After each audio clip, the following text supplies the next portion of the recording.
4,19,00,000 CM relief fund మనం తేగలిగాం. ఇదంతా కూడా మన ముఖ్యమంత్రి శ్రీ నారా చంద్రబాబు నాయుడు గారు పేదలకి సహాయం చేయాలి, పేదల్ని కష్టాల్లో ఉన్న వాళ్ళని పైకి తీసుకురావాలని ఒక్కొక్కటి కూడా ఈరోజు పథకాలు కావచ్చు, అభివృద్ధి పనులు కావచ్చు, ఇలా సీఎం రిలీఫ్ ఫండ్ కావచ్చు, అన్నీ కూడా పేదలకు సహాయం చేయడానికే ముఖ్యంగా పెట్టుకొని పేదరికం లేని రాష్ట్రాన్ని తయారు చేస్తానని ఒకే ఒక్క ధ్యేయంతో ముందుకెళ్తున్నారు మన ముఖ్యమంత్రి గారు. ఈరోజు మనం పెన్షన్లు తీసుకోవడం కానీ, లేదా సమస్యలు తీసుకోవడం కానీ, లేదా అభివృద్ధి పనులు కానీ అన్నీ కూడా మనం పార్టీలకు అతీతంగానే చేస్తున్నాం. మాకు కూడా అసెంబ్లీలకు వెళ్ళినప్పుడు లేదా మీటింగ్స్కి వెళ్ళినప్పుడు చంద్రబాబు నాయుడు గారు మా అందరికీ ఒకటే చెప్తారు. ఎమ్మెల్యేస్కి కానీ, ఎంపీలకు కానీ, మినిస్టర్లకు కానీ, ఏ నాయకుడికైనా ఆయన చెప్పేది ఒకటే. ఒకప్పుడు ఎలక్షన్స్ అప్పుడు మనం పార్టీలు చూసాము, ఆ రోజు మనం పార్టీలుగా పనిచేసాము. ఈరోజు మీరు పార్టీలు చూడకుండా పేదవాళ్ళకి ప్రతి ఒక్కరికి కూడా మీరు సహాయం చేయాలి, ఆ పార్టీలకు అతీతంగా మీరు అభివృద్ధి పనులు చేయాలి. నాయకులు అందరం కూడా పోతున్నాం. ఈరోజు చాలామంది మీలో వైసీపీకి వేసిన వాళ్ళు కూడా ఉన్నారు. అయినా కూడా ఈరోజు మనం ఇస్తున్నామంటే పేదవాళ్ళు మన ఇంటికి సహాయం కోసం వచ్చిన వాళ్ళకి మనం వెనక్కి పంపించకూడదు, వాళ్ళకి సహాయం చేసే పంపించాలని నాయకులందరూ కూడా ఏ రోజు నా దగ్గరికి నాకు ఈ పదవి ఇప్పించండి అని అడిగిన వాళ్ళు లేరు, లేదా నాకు ఈ వర్క్ ఇప్పించండి, లేదా నాకు వేరే పని కావాలని వాళ్ళ పర్సనల్ పనులు ఎప్పుడు కూడా నా దగ్గరికి తీసుకురారు.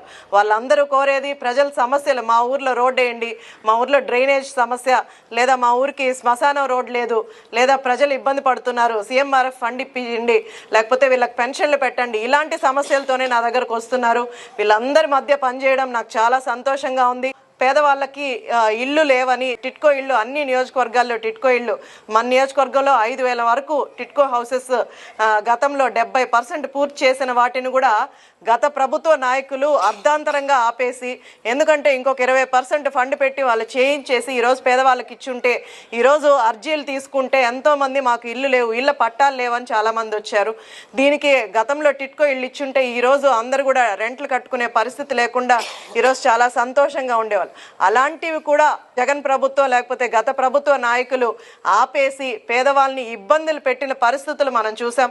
కాబట్టి ప్రజలు వాళ్ళకి బుద్ధి చెప్పారు, చేస్తారు కాబట్టి ఆయన ఆశీర్వదించి ఈరోజు ఈ స్థానంలో పెట్టారు. కాబట్టి ఈరోజు సీఎం రిలీఫ్ ఫండ్ అన్నది మీకు పర్సనల్గా మీరు ఖర్చులు పెట్టుకున్న దానికి ఇస్తుంది. ఒక సీఎం రిలీఫ్ ఫండే కాకుండా మనం ఈరోజు ఇన్సూరెన్స్లు ఎవరైతే యాక్సిడెంటల్గా చనిపోయారో సభ్యత్వం తీసుకున్న వాళ్ళకి 5 లక్షల ఇన్సూరెన్స్ మనం వాళ్ళకి అప్పగిస్తున్నాం. అలాగే LOC చాలా మంది పుట్టుకతోనే చెవుడైన వాళ్ళందరూ కూడా నా దగ్గరకు వచ్చి మేడం ఆపరేషన్కి ఇంత అవుతుంది అంటే వాళ్ళ దగ్గర నుంచి హాస్పిటల్ దగ్గర నుంచి ఒక లెటర్ తెప్పించుకొని ఎస్టిమేషన్ వేయించుకొని దానికి ఒక లెటర్ పెట్టి ఈరోజు మనం ఎంతో మందికి ఆపరేషన్లు చేయించిన పరిస్థితులు. కానీ ఒక మంచి నాయకత్వాన్ని ముందుకు తీసుకెళ్ళి రాష్ట్రానికి ఒక మంచి నాయకుడిని మీరు అందరూ ఓట్లతో గెలిపించి రాష్ట్రంలో నిలబెడితే ఎంత మీరు లబ్ధి పొందొచ్చు. రేపు ఈరోజు మనం కాదు, ఈరోజు మన తరం తర్వాత మన పిల్లలు వస్తారు. మన పిల్లల తరం ఎంత బాగుపడుతుంది, రాష్ట్రం ఎంత బాగుపడుతుందో మీరందరూ కూడా ఆలోచించాలి. మంచి నాయకత్వాన్ని ముందుకు తీసుకెళ్ళండి, రాష్ట్రం బాగుంటుంది, మనందరి భవిష్యత్తు బాగుంటుంది, మన జీవితం బాగుంటుంది. అందరూ ఆలోచించి మంచి ప్రభుత్వాన్ని, మంచి నాయకుల్ని ముందుకు తీసుకెళ్ళండి. మేమందరం మీ అందరి కోసం పనిచేస్తాం. ఎందుకంటే నియోజకవర్గంలో గత 10 సంవత్సరాలుగా మనకు అభివృద్ధి లేదు. ఈరోజు నేను మార్నింగ్ విత్ ఎమ్మెల్యే కార్యక్రమంలో భాగంగా ఉదయాన్నే వెళ్తే అంత డ్రైనేజీలు ఎలా ఉన్నాయి, ఒక్క దగ్గర డ్రైనేజ్ లేదు, ఒక్క దగ్గర రోడ్డు ప్రాపర్గా లేదు. ఈరోజు మనం టౌన్లలో కానీ గ్రామీణ ప్రాంతాల్లో NRGS ద్వారా ఎన్నో రోడ్లు వేస్తున్నాం, ఇంకా కూడా శాంక్షన్ చేపిస్తున్నారు. అటు కలెక్టర్ గారు కానీ అందరూ కూడా అధికారులు, అలాగే మనకు నాయకులు అందరూ కూడా మనకు గట్టిగా పనిచేస్తున్నారు. ఖచ్చితంగా నియోజకవర్గం అంతా కూడా అభివృద్ధి చేసుకుందాం, రాష్ట్రం అంతా కూడా అభివృద్ధి అవుతుంది. చంద్రబాబు నాయుడు గారి ప్రభుత్వాన్ని గుర్తుపెట్టుకోండి, కూటమి నాయకత్వాన్ని ఆశీర్వదించండి, ముందుకు తీసుకెళ్తారు. ప్రభుత్వాన్ని గుర్తుపెట్టుకోవాలి, ప్రభుత్వాన్ని గుర్తుపెట్టుకోవాలి.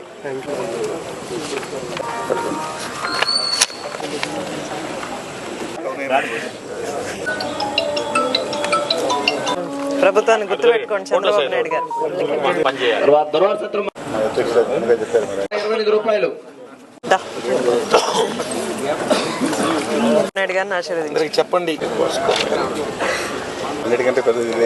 అవును నాయకులు